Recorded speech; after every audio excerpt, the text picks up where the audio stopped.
आपके फॉलोअर्स में रवीना टंडन भी हैं एक, तो जब आप आए कितनी मुस्कुराहट आई खान साहब आपके। आप पटना से हैं ना? हाँ। हमें भी पटना पसंद है। तो जी आपके पीछे पड़ा कोई क्रेजी फैन ऐसा? आजकल के हिंदुस्तान में जो बनेगी आलिया उसी को मिलेगा कालिया। हम सफेद कुर्ता पहन लेते हैं ना तो लगता है जैसे बतासा में चिमटा घुसा हुआ है। अरे यूपीएससी ना खखोर के पूछता है कुछ हो। अब जैसे किसी को कह देंगे मामा जी तो आराम से समझ में आ जाएगा। कहेंगे हमारे बाप के सार तो कहेंगे कौन सी बोल रहा है बाप के सार। अरे मामा जी को ही बोला जाता है बाप के सार। Nice nice.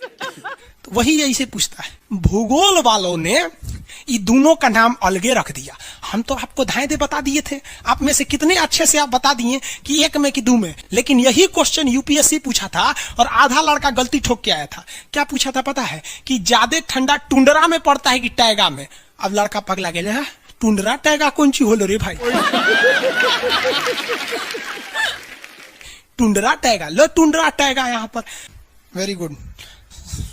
अरे इसमें इमोजी कौन लिख के भेज रहा है? ये सबको हमने बतियाने का आदत लगा है। इमोजी लिख के भेज देता कहीं आगे लोग कहेंगे इमोजी कौन सी पढ़ेंगे हम। इमोजी लड़कियां बना बना भेज रही हैं सब। टुंडरा बोल रहे हैं तो अपन फोटो भेज रही है। और दिखाइए। ये तो इमोजी लिख के मत भेजिए आप लोग। अरे जो लिखना है लिखिए ना, इमोजी भेजता है सब। हिंदी मीडियम वाला तो कई को पता नहीं इमोजी मतलब कौन सी वाला। और जन सियार ऐसा पीला पीला मुखटवा बना रहा तो इमोजी बोला जाता है। ये रेखा बोलिए फटाफट, कौन सी रेखा है बीचों बीच से जा रही है? ये रेखा है विषुवत रेखा। कौन सी रेखा? विषुवत रेखा। हमारा प्यारा भारत ये रहा हमारा सारे जहां से अच्छा। ये हमारा हिंदुस्तान उत्तरी गोलार्ध में है, northern hemisphere of the earth. ये हमारा कौन सी रेखा? विषुवत रेखा। अरे ये क्या हो गया यार? टेक्निकल आदमी नहीं है हम, या नौटंकी कर रहा है। रेखा पे जितने देश है ना वहां के लोग एकदम मंगरैला की तरह काला होते हैं सब। आगे इतना भयानक काला होता है सब कि उनको देखकर हिंदुस्तान का अगुआ भाग जाएगा। दुल्हन की तो बातें छोड़िए, लेकिन जितना सुंदर लड़की होती है सब ना, बहुत सुंदर लड़की, वो देखिएगा जब टेढ़ा लड़का पसंद करती है सब। सुंदर लड़की को बुद्धि पता नहीं कहाँ होता है। एक्चुअली भगवान जो है ना सुंदरता बनाए। देखिए अगर किसी चीज में समय देंगे तो दूसरे चीज से समय काटना पड़ेगा। तो भगवान जिसको सुंदर बनाया ना, खूब सुंदर, तो उसको कुछ ना कुछ कहीं ना कहीं से समय काट लिया। तो जो बुद्धि बना रहा था तो बुद्धि काट लिया। तो जितना देखिए जितना सुंदर लड़की की रहेंगी सर, अजबे सबसे फसल रहती है सर, एकदम खौराइल रहेगा। खूब सुंदर लड़की लेके घूमेगा। आप देखिए ना, एक देख लीजिए ऐश्वर्या राय को, कोना से बिया की?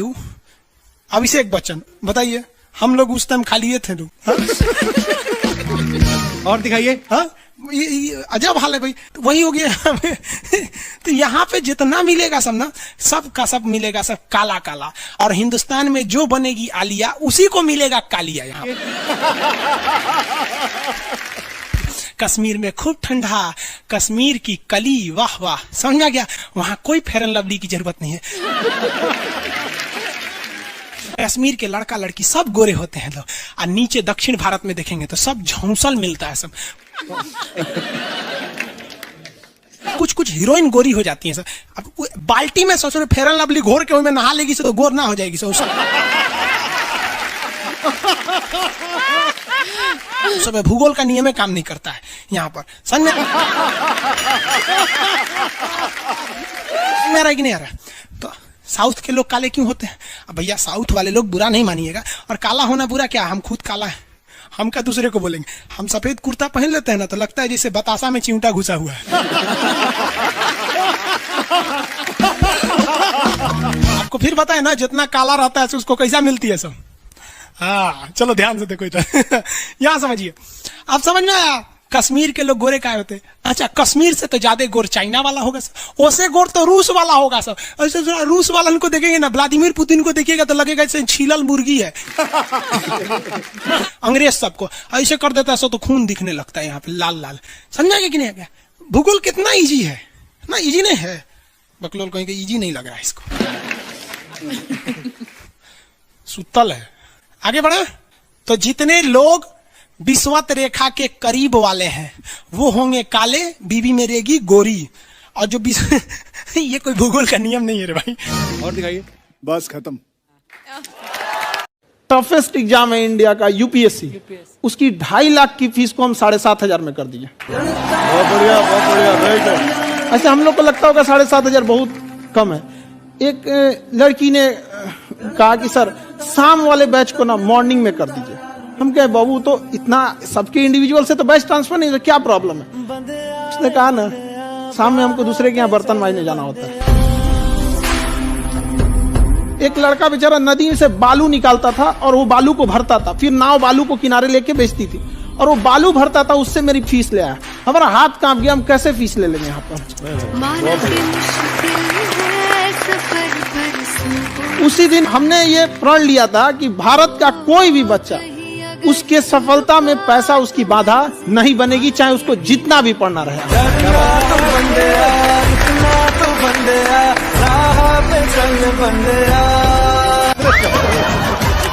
आपके फॉलोअर्स में रवीना टंडन भी हैं एक, तो जब आप आए कितनी मुस्कुराहट आई खान साहब आपके। आप पटना से है ना? हाँ। हमें भी पटना पसंद है। बताइए आपके पीछे पड़ा कोई क्रेजी फैन ऐसा? आजकल के फैंस ये खान सर।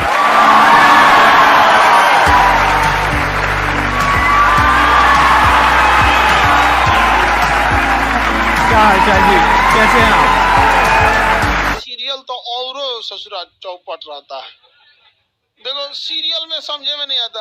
अच्छा एक चीज कभी गौर कियो, सीरियल में ना हीरोइन जो होती है सब, यानी जो उसमें वो लीडिंग कैरेक्टर में होते हैं सब, आदमी सीरियल में झुंझुन्ना रहता है।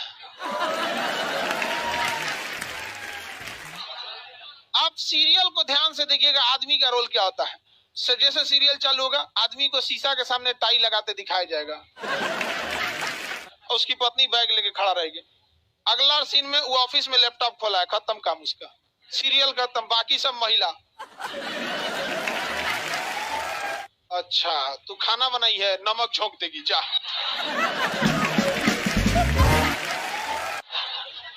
आदमी का काम खत्म, बस लैपटॉप खोलो, टाई लगाओ, खत्म कहानी। बाद में आएगा घरे तो देखेगा मम्मी अलगे मुंह फुलाई है, पत्नी अलगे रो रही है, परेशान रहता है। तो सीरियल में तुम तो मेल का कैरेक्टर देखना, बेचारा इसको लिया क्या है, चुपचाप बेचारा एकदम नहीं, जाता के बीच में अनाज पिसा जाता है। समझ में आ गया कि नहीं आ गया? सब बेचारा पिसा जाता है यहाँ से। किसी को दिक्कत? आप लोग भी पिसाइएगा। इसलिए डे 1 से आप लोग हमारी बात को याद रखिएगा। डे 1 से पहले दिन से तुम लोग एकदम समझ में आता है। तुम्हारा उम्र कितना है रे अभी? तो तुम बोल दिया, पूरा क्लास का माहौल खराब करके रख दिया। टैडी दे, टैडी दे, चल पीछे घूम, पीछे पीछे उधर।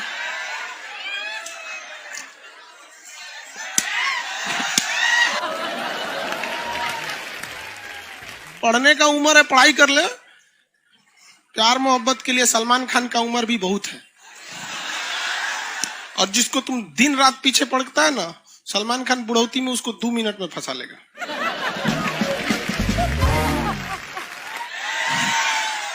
लड़की खूबसूरत हो और लड़का कामयाब हो, प्यार 2 मिनट में हो जाता है। आगे तुम हम लोग को तो ये याद रखियो भैया, हम बजरंग बली के बहुत बड़का वाला, हमरा से हमने ये सब प्यार मोहब्बत वाला बात, हमारा दिमाग जल जाता है। ये भारत की संस्कृति है बाबू। ये अंग्रेजों के यहाँ वैलेंटाइन डे होता है, जहां हर साल उनके प्यार मोहब्बत बदल जाया करते हैं, अगले साल दूसरे को वो लोग करते हैं। भारत की संस्कृति है, यहाँ एक बार जिनसे प्यार होता है 7 जन्मों का रिश्ता निभाने के लिए 7 फेरे लेते हैं वो लोग। हम अंग्रेजों के लिए नहीं है किसी ओके वहां फादर डे मनाओ कि ओकरा याद ना आता है हमारा फादर कौन है। तुम मम्मी से पूछो, मम्मी 2013 में तुम किसके साथ शादी की थी? ओहो, जॉन डिसूजा, उसके बाद विक्टर। हम बोले ना लड़का के लिए क्या होना जरूरी है, क्या मैं आप लड़की के लिए चल लोग बोलते हैं ना प्यार मोहब्बत दिल से होता है, घंटा दिल से होता है।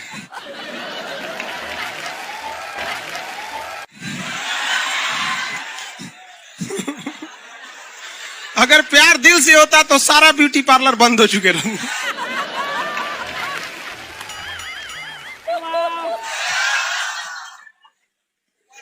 यार यार शादीशुदा लड़की नैहर से ससुराल जाती है तो मेकअप करके जाती है, उसको ही पता है वैल्यू। आगे और चारों ओर घूमने की स्वतंत्रता है, तो इसका मतलब थोड़ी ना कि हर जगह चल जाएंगे क्योंकि बेडरूम में घुस जाइए। कहा रे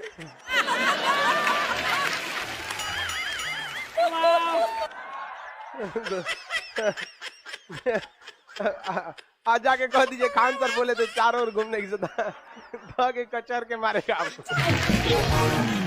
अगला स्टेशन कैंट एरिया है, वसंत विहार। जिनके पास इस स्टेशन पर उतरने का कार्ड ना हो न उतरे, और आपके पास कार्ड नहीं है उतर गए, चल ना घूम के आते हैं दूसर का मेट्रो से, तो वहाँ बैठल रहेगा आर्मी वाला धो देगा। अगले मेट्रो में आप जाएंगे नहीं, पहुंचाए जाएंगे। घर में भी देखिएगा ना, महिला हड़ताल करेगी तो बोलबे नहीं करेगी तुझे।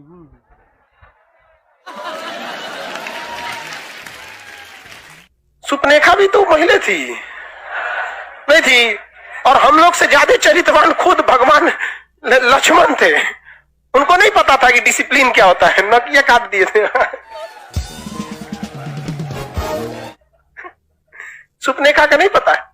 देखो लड़कियों की मेमोरी को लोग मजाक उड़ाते हैं, लड़कियों को आज भी वो बात याद है कि सुपनेखा जो प्रपोज की थी तो नाक काट लिया गया। कोई लड़की नहीं करेगी प्रपोज, उसी समय से डरी हुई है। ये डर उनके डीएनए में घुस गया है। कौन जी कहती है नहीं सर, कौन लड़की करती है प्रपोज? इस सबको समझो नहीं आता है कहां बोलना चाहिए कहां नहीं बोलना चाहिए। नहीं सर,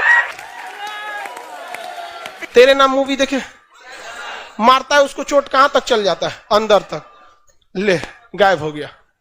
गजनी देखे, हाँ मारता है तो क्या हो जाता है, पूरा उसका ब्रेन गड़बड़ा जाता है। समझ में गया कि नहीं? गल बहुत खतरनाक, दोनों ससुरा पिटाया सब लड़की के चक्कर में।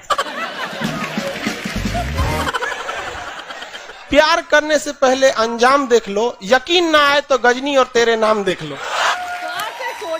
एक्चुअली मैचिंग भी है।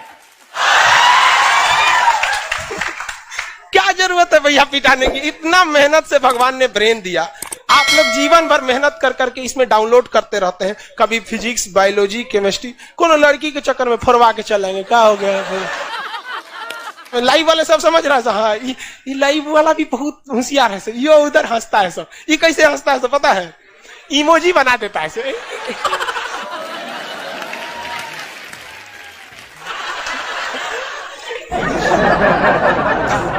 डिजिटल इंडिया में भी हंसी नहीं बर्दाश्त होती, गुस्सियाएगा तो लाल रंग का भौकाल बना दी गई।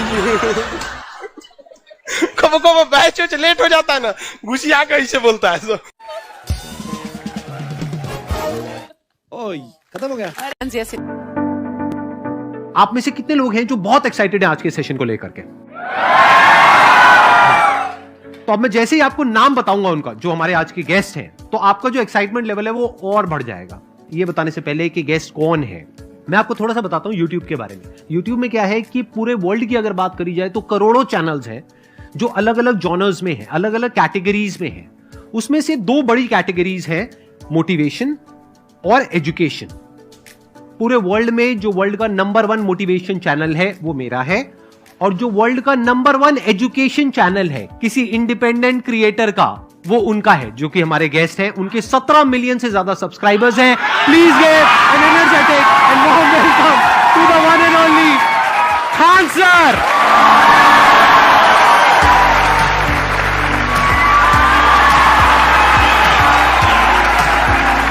क्या हाल चाल जी, कैसे हैं आप?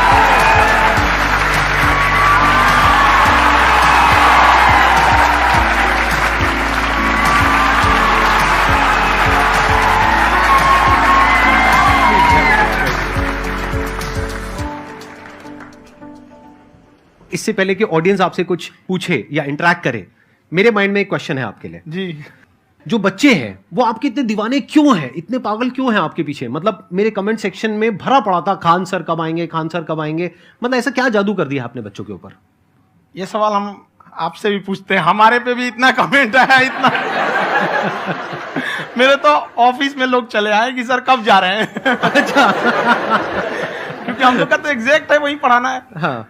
तो देखिए हम लोग का मेन है कि बच्चों को जो जरूरत रहती है कि अगर लड़का पढ़ने आ रहा है ना, उसके मन में कोई डाउट ना रह जाए। हम उसको कहते हैं कि हम तुम्हें पढ़ा रहे हैं, दम है तो भूल के दिखाओ, याद करके नहीं।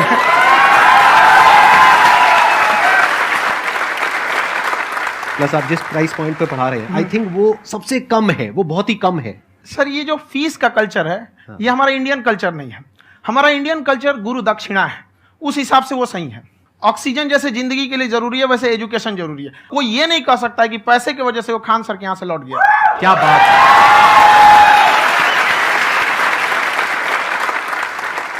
मैंने देखा कि आपका ये जो चैनल है कि ये पिछले 3 साल के अंदर अंदर ही ग्रो किया है। हमको जब चैनल शुरू हुआ तो एक दिन में हम 4-5 वीडियो बनाए। एक हमको कुछ आता, आज भी नहीं आता इतना, तो हम देख के कैमरा उमरा तो हम कंफ्यूज हो गए, बाप रे। तो हम एक ही दिन में वीडियो शूट किया, पढ़ाने वाला टॉपिक था हमको। उसके बाद कभी वीडियो नहीं, 6-7 वीडियो एक ही बार शूट कर लिए। और एक जो थे जिनका कैमरा वगैरह था, मेरे पास कैमरे भी नहीं थे उस टाइम, और कैमरा 35,000 का था। तो 6 महीना इसी में लग गया, जो 35,000 इसी में फंस जाएगा। तो उनके कैमरे से शूट किए, उन्होंने कोई चार्ज लिया, उसके बाद हम छोड़ ही दिए। लॉकडाउन लगा, तब हम कहें आप कैसे पढ़ाएंगे? वो तो 1 दिन 2 दिन करते करते अचानक लंबा हो गया। तब हमको याद आया कि ओहो मेरा एक चैनल भी है वहाँ पे। तो उस समय उस पर लगभग 30,000 सब्सक्राइबर हो चुके थे। तो जैसे लॉकडाउन लगा तो उस पर पढ़ाना चालू किया, और पता नहीं क्या लोगों को पढ़ाई में इतना इंटरेस्ट आ गया कि आपका स्टाइल ऐसा है थोड़ा सा। आप आई थिंक पढ़ाई के साथ साथ में जो बीच बीच में आप थोड़ा बहुत छोड़ते रहते हैं ना, मतलब जो एंटरटेनमेंट चलता रहता है। ये बात हम देखिए, जब हम गुलाम थे ना, तो अंग्रेजों ने एक चाल चला था कि भारत को हम फिजिकली गुलाम रखेंगे 100-200 साल, मेंटली 1000 साल कर देंगे। उन्होंने पढ़ाई का मॉडल चेंज कर दिया। उन्होंने ऐसा डिजाइन किया कि टीचर की रिस्पॉन्सिबिलिटी है वो पढ़ा के चला जाए। टीचर की रिस्पॉन्सिबिलिटी यहां खत्म नहीं हो जाती है। पढ़ाना तो कोई भी पढ़ा सकता है, टीचर की इससे बड़ी रिस्पॉन्सिबिलिटी होती है उसे समझाना। वो समझा कि नहीं समझा। अगर लड़का आपके समझाने के बाद डाउट रह गया तो ये आपकी गलती है। लड़का हमसे पूछता है सर इतनी भीड़ है आपके पास, तो कहे सर डाउट कैसे पूछेंगे? हम कह रहे यार तुम्हारा डाउट बचेगा तब ना पूछेगा तुम डाउट यहाँ पे।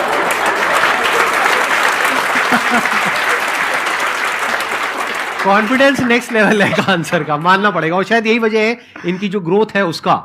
किसी ने शायद सपने में भी नहीं सोचा होगा कि पिछले 2 साल के अंदर अंदर जो आपके चैनल की ग्रोथ हुई है, जैसे आप खुद ही बता रहे हैं कि लॉकडाउन के टाइम पे आपके 30,000 के करीब सब्सक्राइबर्स थे, आज की डेट में 17 मिलियन है। और मेरा एक क्वेश्चन और है, इससे पहले कि ऑडियंस में से आपसे कोई क्वेश्चन पूछे, कि कई बार आप ऐसे भी टॉपिक्स टच करते हैं जो थोड़े से कंट्रोवर्शियल हैं या थोड़े से सेंसिटिव हैं, जिसके ऊपर बात करने की हिम्मत आई थिंक बहुत ही कम लोगों में है। तो आपको कभी ये नहीं लगता है कि कहीं ज्यादा तो नहीं हो रहा है, इसको थोड़ा रोक देते हैं, थोड़ा कम कर देते हैं? क्योंकि कोई लाइन ही नहीं है वैसे तो बोलने को, तो आप कुछ भी बोल दो, कितना भी बोल दो। हुई है कंट्रोवर्सी बहुत बार। एक्चुअली बचपन से हमको फौज में जाना था, और फौज वालों के लिए ये सब मायने नहीं रखता। उसको करना है मतलब करना है, तुम सामने कुछ भी रहो, डजंट मैटर।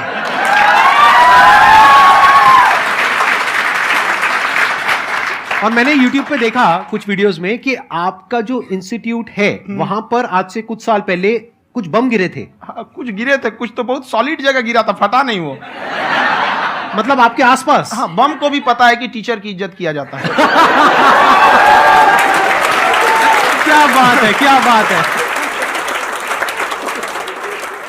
मैं समझ पा रहा हूं कि ये आपके अंदर जो एटीट्यूड है ये कहां से आ रहा है, क्योंकि आप बचपन से ही फौज में जाना चाहते थे।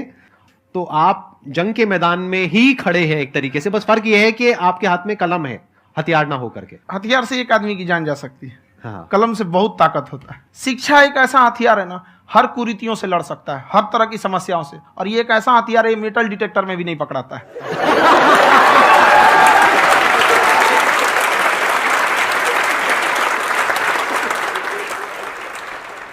मेरा क्वेश्चन ये है कि अभी प्राइवेट ऑर्गेनाइजेशंस में पीटने का, पनिशमेंट का ये सिस्टम जो है खत्म हो गया है। हम आपके वीडियो में देखे हैं सर कि आप एक बड़ा सा रोल रखे रहते हैं, पुलिस वाला लाठी है वो, पुलिस वाला लाठी है, और स्टेज पे बुला के बच्चों को उसी से धुनाई शुरू कर देते हैं मस्त एकदम से, है ना। तो सर मतलब कि बच्चे मतलब कि डरते नहीं है आपसे, और इस तरीके से कैसे कनेक्टेड हैं आपसे, है ना। और एक और क्वेश्चन सर, यूपीएससी का जो आप अपना बैच स्टार्ट करने वाले हैं, ठीक है, उसके बारे में बताइए सर, क्योंकि मुझे मतलब उस चीज को करना है सर, ठीक है। और संदीप सर को देख लिए, मेरा तो वैसे ही हो जाना है।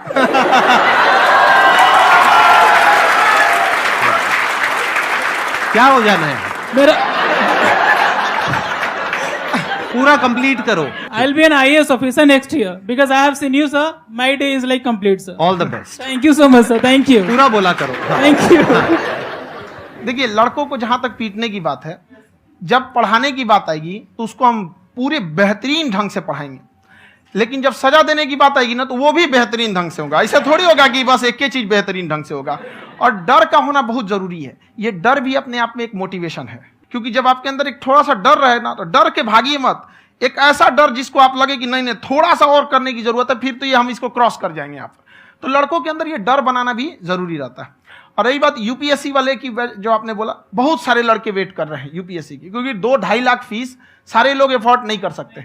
और हमारा वही रहता है, हम तो ज्यादातर हमारे स्टूडेंट देखेंगे तो किसी के रिक्शा वाला, सब्जी वाला, यही लोग, इनको तो 2.5 लाख रुपया, इनके पास पूरी संपत्ति नहीं होती है, फीस कहाँ से भरेंगे वहां पे, उसके बाद रहेंगे कहाँ से। तो ऑल ओवर इंडिया से, कश्मीर से कन्याकुमारी तक, गरीब से गरीब भी लड़का उसको पढ़ सकता है। यही कुछ 1000 रुपये मंथली, 12-14 हजार साल का पड़ेगा, खत्म हो जाएगा इतना में।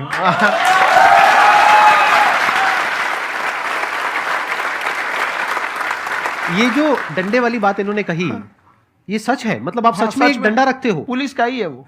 और मारते हो? हाँ, कि मतलब अगर कोई लड़की छेड़ता है या ऐसा कोई भी उल्टा पुल्टा काम पढ़ाई करता लिखाई है, कुछ भी गलती करेंगे तो पिटाएंगे वो। यहाँ पे कैमरे पे ऑन कैमरा जैसा भी रहे, कुछ भी पिटाना तो उनको फिक्स है। एक तो कोई मतलब विधायक जी थे, उनके लड़का को पीट दिए, तो चला दल बल लेके अपना वहां पे। उसने घर पे नहीं बताया था कि सर ने पीटा है, बस बोल दिया कोचिंग में पीटा है। बाद में पता चला हम पीटे हैं, तो उसके पिताजी मेरे सामने और पीटे।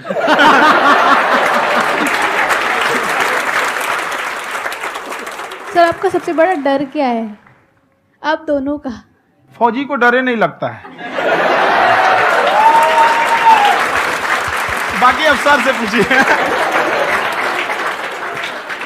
आज के सेशन से पहले कोई डर नहीं था, लेकिन अब मुझे इनकी डंडे वाली कहानियां सुन करके डर लग रहा है कि कहीं मैंने गलती से कुछ बोल दिया और इन्होंने कहीं पीछे कुछ रखा हुआ है, और यही आ करके अगर इन्होंने मेरी पिटाई कर दी तो बहुत बुरा हो जाएगा। तो इसलिए हमको थोड़ा डर लग रहा है।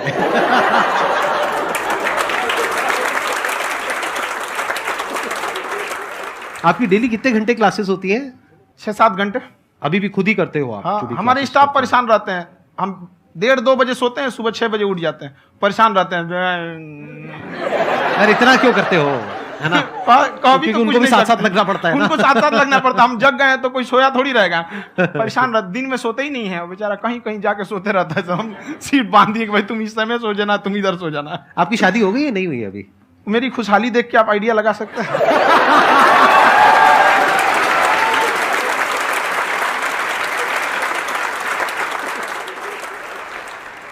First of all I would like to say sir, thank you so much to you and to your team कि आपने मुझे यहाँ आने का मौका दिया। एंड सर, अब तक मैंने आपको सिर्फ फ़ोन या लैपटॉप में ही देखा है दोनों को, आज फर्स्ट टाइम लाइव देख रही हूँ तो बहुत अच्छा लग रहा है। तो मेरा क्वेश्चन ये है सर आपसे, जब हम लाइफ में कोई डिसीज़न लेते हैं कि हमें ये पर्टिकुलर चीज़ करनी है, और क्योंकि हम डिसीज़न लेते हैं तो हमारी आदत है कि पहले हम 4 लोगों से पूछते हैं कि तू बता तेरी क्या राय है, तू बता तेरी क्या राय है। तो उनमें से अगर कोई हमें कह देता है कि ये बेकार डिसीज़न है मत कर, तो हमारा माइंड कहीं ना कहीं डाइवर्ट होने लगता है और उसकी वजह से हम अपना डिसीज़न चेंज कर देते हैं। तो मेरा क्वेश्चन ये है कि कैसे हम अपने डिसीज़न पे स्टिक रहे, कैसे हम जो दूसरे के ओपिनियन है उनको अफेक्ट ना होने दें अपने ऊपर। दूसरे से सलाह लेने से पहले एक बार खुद उस पर रिसर्च कर लेना चाहिए, ताकि आप सामने वाला क्या सलाह दे रहा है आपको समझ में आना चाहिए। यहाँ पर ऐसा नहीं है कि कई बार ऐसे होते हैं कि दूसरे वाले को एक्सपीरियंस होता है, तो अगर आपको पहले से आइडिया है, उसके बारे में आप बेहतरीन ढंग से रिसर्च किए हैं कि क्या इसमें प्लस पॉइंट है क्या निगेटिव है, उसके बाद आप किसी से सलाह लेने जाइए। ये नहीं कि मन में आया सीधा बताओ, गड़बड़ा जाएगा। तो वहाँ पे पहले आपको R&D करना पड़ता है, समझ में आया कि नहीं। और जिंदगी हो या गाड़ी, जीतेगा वही जो टाइम पे गियर चेंज कर रहा है। तो डिसीजन चेंज करना बहुत ज्यादा गलत नहीं है।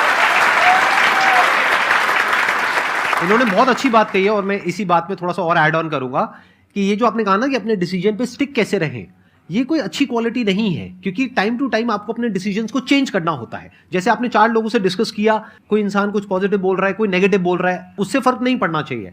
डिपेंड ये करता है कि वो जो बोल रहा है उसका बेसिस क्या है। क्या वो किसी नॉलेज या एक्सपीरियंस के बेस पे बोल रहा है या ऐसे ही कुछ भी बोल रहा है? ऐसे ही बोल रहा है तो फिर उसकी बात पे ध्यान क्यों दे रहे हो? अगर किसी नॉलेज या एक्सपीरियंस के बेस पे बोल रहा है, फिर चाहे वो पॉजिटिव बोल रहा है चाहे नेगेटिव बोल रहा है, दोनों ही मायने रखता है। उसके बाद में रिसर्च करनी है और फिर रिसर्च करने के बाद में फाइनल डिसीजन अपना खुद का होना चाहिए। अब वो डिसीजन उससे अलग भी हो सकता है जो आपने पहले लिया था, और वो सेम भी हो सकता है। सर मेरा क्वेश्चन दोनों से है आपसे, how to deal procrastination and laziness. हमारा ब्रेन है ना, ये बहुत आलसी टाइप का, इसको आराम खोजना पसंद है। अब थोड़ा सा भी अब इसको आराम की ओर लेके चले गए ना तो फिर उधर ही रहेगा। आप सोचेंगे 10 मिनट आराम कर लेते हैं ना, तो 10 मिनट 2 घंटा बना देगा। उसको टॉर्चर कीजिए, चल 10 मिनट बाद में। उसको आप उस पर हावी में, वो कह रहा है कि हमको आराम चाहिए, आपको हाँ आराम मिलेगा, पहले काम फिर मिलेगा आराम।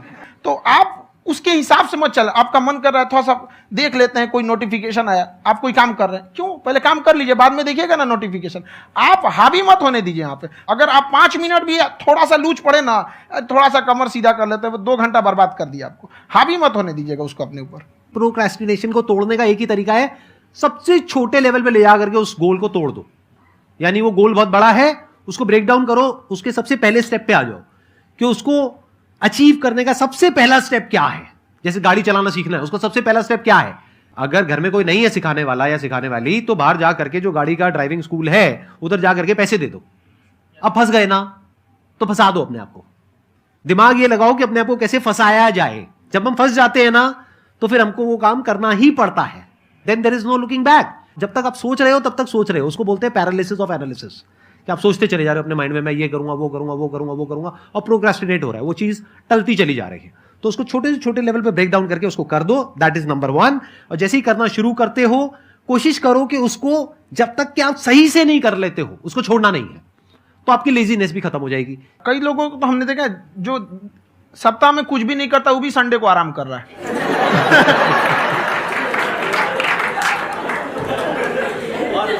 वैसे कहा भी जाता है कि अगर कोई काम आपको करवाना है ना तो ऐसे किसी इंसान को दो जो बिजी है। हाँ। ऐसे आदमी को मत दो जो खाली है। ये परफेक्ट एग्जाम।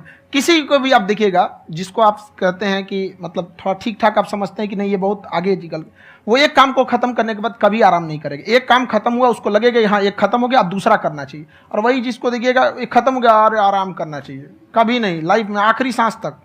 सर यहाँ पे सब हिंदी में पूछते हैं, इंग्लिश में पूछते हैं, मैं भोजपुरी में पूछूं? जौन भाषा ठीक लगे तोने में पूछ दो। हाँ सर। सर ये पूछे के चाहते नहीं कि जैसे हमने के पढ़ाई करे नहीं सर, तो कभी कभी डेली टारगेट्स जो होला वो कंप्लीट ना होला। अगर टारगेट्स कंप्लीट भी होला तो फिर ऐसा इरिटेशन या फिर वो एंजाइटी या फिर कि और करना है या फिर अभी नहीं हुआ, वो चीज़ हमेशा रहेला। तो वो कम कैसे करल जाए? देखिए टारगेट्स को ना हम लोग को एक अपने हिसाब से पहले फिट करना चाहिए। ऐसा नहीं कि दूसरे किसी इंसान को देख के हम टारगेट फिट कर ले। कोई लड़का 8 घंटा पढ़ रहा है, कोई पहली बार अभी पढ़ना ही चालू किया, उसको देख के 8 घंटा पढ़ेगा तो पढ़ाई छोड़ देगा। तो आप अपनी क्षमता के हिसाब से देखिए कि आप कितना पढ़ सकते हैं। अगर आपने एक घंटे को बना लिया कि हम 1 घंटा पढ़ सकते हैं, अगले 1 हफ्ते तक उसको सस्टेन रखिए। जिम में कैसे करते हैं लोग, पहले दिन उठा लीजिएगा 1 क्विंटल तो हार्ट अटैक हो जाएगा। तो वो धीरे धीरे टारगेट सेट कीजिए और अपनी क्षमता को भी देखिए। हर इंसान की क्षमता अलग है। कंगारू को देख के हाथी छलांग मारेगा, पैर तोड़ के बैठ जाएगा।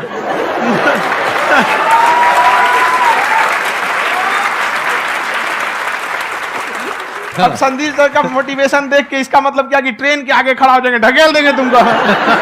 हालांकि ऐसा कर देते हैं, लेकिन ऐसा करिएगा लोग नहीं, क्षमता पता होना चाहिए। आपके अंदर एंजाइटी हो रही है कि मैंने कर तो लिया है, आप ये नहीं कह रहे कि मैंने कुछ भी नहीं किया है फिर मेरे को एंजाइटी हो रही है, आप ये कह रहे हो मैंने काफी कुछ कर लिया है फिर भी एंजाइटी हो रही है कि कहीं कुछ छूट तो नहीं गया है। तो बेसिकली आपको ये देखना है कि अगर आपके अंदर ये एंजाइटी हो रही है, that means you are a very good student, आप एक अच्छे स्टूडेंट हो। क्यों? क्योंकि बहुत सारे स्टूडेंट्स तो ऐसे हैं उनको पढ़ने के नाम से एंजाइटी होती है। तो आपको एंजाइटी हो रही है कि मैंने पढ़ लिया, दिन में मानो 8 घंटे का आपने टारगेट सेट किया और 6 घंटे पढ़ लिया, या मान लो 8 घंटे भी पढ़ लिया, फिर भी एंजाइटी हो रही है कि मैंने 10 घंटे नहीं पढ़ा। तो ये तो अच्छी क्वालिटी है ना, ये तो एक ब्रिलियंट स्टूडेंट की क्वालिटी है, क्योंकि एंजाइटी उसी को होती है जो केयर करता है, जिसको परवाह है, उसी की तो एंजाइटी होती है। जैसे माँ को अपने बच्चे की, जैसे एक माँ को अपने बच्चे को लेकर के एंजाइटी होती है। हंस लो मजाक उड़ा लो मेरा। कोई बात नहीं, एडिट कर देंगे इसको हम। हाँ।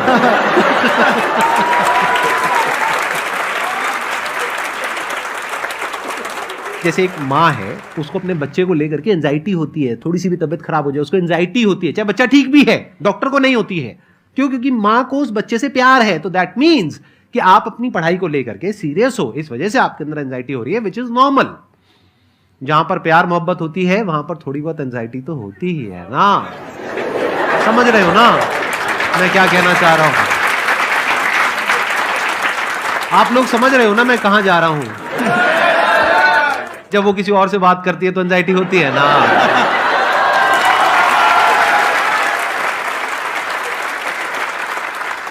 सर आपकी स्टोरी हमने सुनी थी, तो एक टाइम आया था जब आप गंगा किनारे जाके बैठ गए थे, उस समय आपको कुछ समझ नहीं आ रहा था, तो उस समय मतलब आपने ये डिसीजन कैसे लिया कि अब आगे नहीं, यहाँ से वापस जाना है?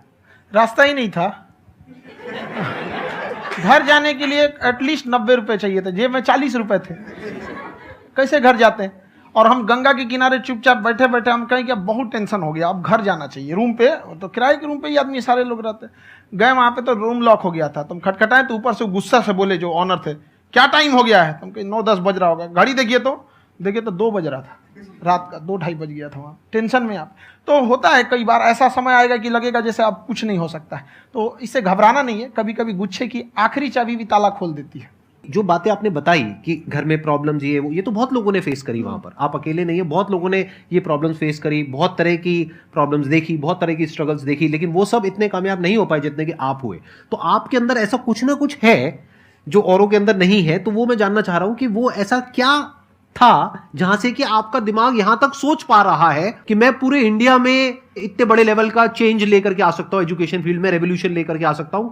ये सोचना ही बहुत लोगों के बस का नहीं है। मेरी एक खुद की थिंकिंग, अगर हमको कोई 100 रुपए किसी काम के लिए दिया, हम सबसे यही कहते हैं, तो हम कोशिश करते हैं उसे 200 का रिटर्न दे। अगर कोई हमसे 200 रुपया फीस दे रहा है, 250 दे रहा है, तो हम उसको ये कोशिश करते हैं कि तुम्हें ऐसा लगे कि नहीं भैया हमने 10-20 हज़ार का पढ़ लिया यहाँ पर। वो ईमानदारी से कभी कमी नहीं। और हमेशा अगर हम प्रॉमिस X का करते हैं तो डिलीवर 4X करना चाहते हैं। ध्यान से सुनना और ध्यान से समझना इस फर्क को, अगर आप समझ पाए तो बहुत आगे जाओगे लाइफ में। एक वो होते हैं जो ये सोचते हैं कि हमें सब कुछ मिल जाए, हमें कुछ भी करना ना पड़े। दूसरी कैटेगरी होती है लोगों की जिनको जितना मिलता है उसमें भी चोरी चकारी करते हैं या कोशिश करते हैं कि उससे कम दे सामने वाले को जितना कि हमें मिल रहा है। तीसरी कैटेगरी होती है लोगों की जो इनके जैसे लोग होते हैं, वो क्या करते हैं, वो ये सोचते हैं कि अगर मैंने किसी से 1 रुपए भी लिया, देखा जाए तो 200-250 रुपए कुछ भी नहीं होता है, 200-250 रुपए अगर मैंने लिया तो कैसे उसको 400 रुपए की वैल्यू दूं। ये जो थिंकिंग है ना, यही एक फर्क होता है एक ऐसे इंसान में जो बहुत आगे निकल जाता है और उस इंसान में जो मीडियोकर रह जाता है। आप अपने आप को अपने आप के ऊपर समय दीजिए, उसको डेवलप कीजिए। जब आप अपने आप के ऊपर खर्च करते हैं तो आने वाले समय में लोग गूगल पे आपको सर्च करते हैं। क्या बात है सर, ये आपने अभी बनाया है या ये कोई पुराना आपका वो है? बनते रहता है, इसे फ्लो में बन जाता है। आपके अंदर ना सर एक कवि छुपा हुआ है कहीं ना कहीं जो बाहर आना चाहता है। कभी ना कभी आपने सोचा होगा कुछ? हाँ, कभी कभी देखिए, एक चीज है, संगत का बहुत अच्छा असर पड़ता है। ये चीज को हमेशा, संगति का मतलब लोग हल्के में ले लेते हैं। संगति का मतलब होता है संग संग गति।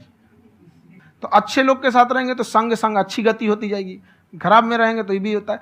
बट अपने आप को थोड़ा सोचना चाहिए कि हम केवल जी के मर जाएं इसके लिए नहीं आए हैं। लोग कहते हैं कि सर नाम क्यों नहीं बताते अपना, हमारी एक ही सोच है कि जाने के बाद इस दुनिया से हमको मतलब एक चीज देना चाहते हैं स्टूडेंट्स को कि वो याद करें कि इस पैसे की भाग दौड़ की दुनिया में हर कोई दोनों हाथ से लूटने में लगा है खाली हाथ जाने के लिए, ये सबको लगा है। तो हर कोई को ये सोचना चाहिए कि था कोई इंसान जो इतने कम फीस में इतनी शिक्षा जो महंगी थी, जो कमाने का रास्ता था, उसको भी एकदम कंपटीशन इतना कर दिया कि अब लोगों को अपनी फीस बढ़ाने में डर लगता है कि अरे यार, लड़का कमेंट करता है कि खान सर इतना ले रहे हैं, आप बहुत बड़ा टीचर हो गए।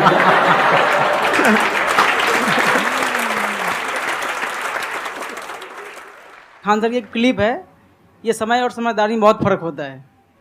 अगर समय रहते समझदारी आ गई तो इंसान कामयाब हो गया, लेकिन अगर समय चला गया फिर समझदारी आई फिर तो बेकार है। तो सर मतलब कुछ आपको ऐसी चीज़ लाना चाहिए जो मतलब बच्चों जो तैयार हो रहे हैं उनको ये चीज़ें मतलब एंड टाइम पे दिखे। समझ रहे आप मेरी बात? नहीं समझ?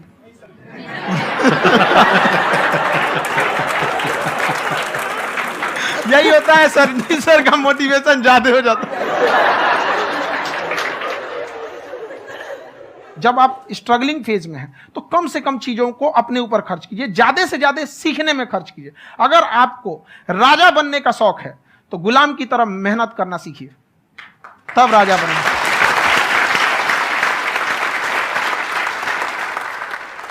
ये दुख, ये दर्द, ये सब तेरे अंदर है। तू अपने बनाए इस पिंजड़े से बाहर निकल के देख, तू अपने आप में एक सिकंदर है।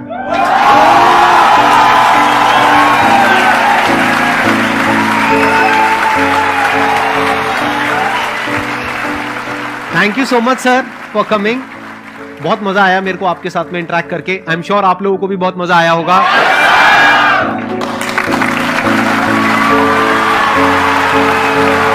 Thank you so much ji.